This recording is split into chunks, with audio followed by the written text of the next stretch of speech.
My name is Marco Sardiello, and I work as assistant professor at the Department of Genetics at Baylor College of Medicine. And I have a lab at the Neurological Research Institute, which is a collaborative effort between the Baylor College of Medicine and the Texas Children's Hospital in Houston.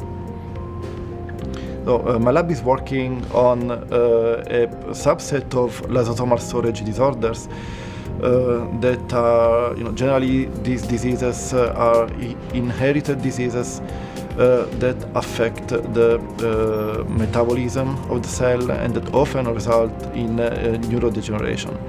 And in particular, we are studying Batten disease, also called neuronal ceroid lipofuscinosis. So, and in particular, one form of Batten disease, which is the juvenile form.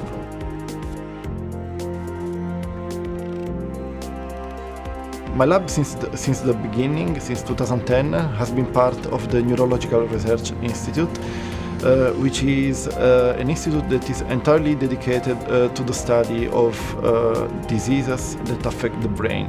So, as a whole, the institute employs a wide array of animal models and also cellular models for a broad range of diseases.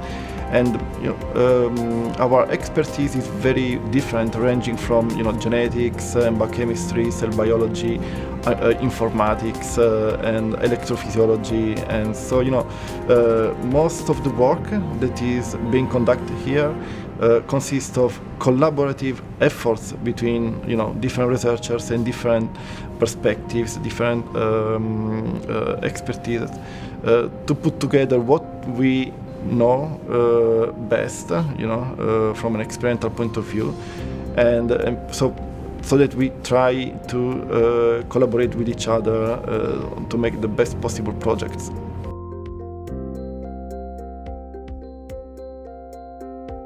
The Beyond Batten Disease Foundation has played and is still playing a fundamental role in the research in my laboratory.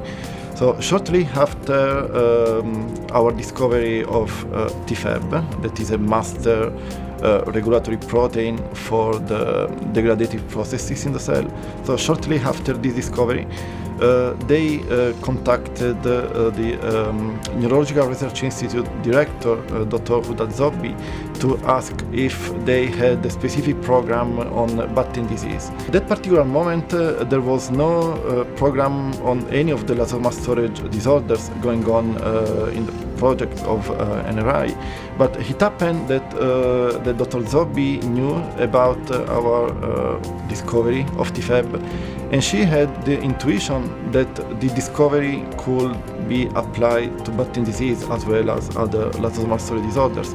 So she made the connection, and based on a starting donation from the Beyond Batten Disease Foundation, we were able to set up a new lab here at the Neurological Research Institute to specifically study Batten disease and to specifically study how to apply the discovery of TFEB and how we can intervene on the cellular degradative processes in order to try to counteract disease progression in Batten disease. And this is what we have been doing for several years now.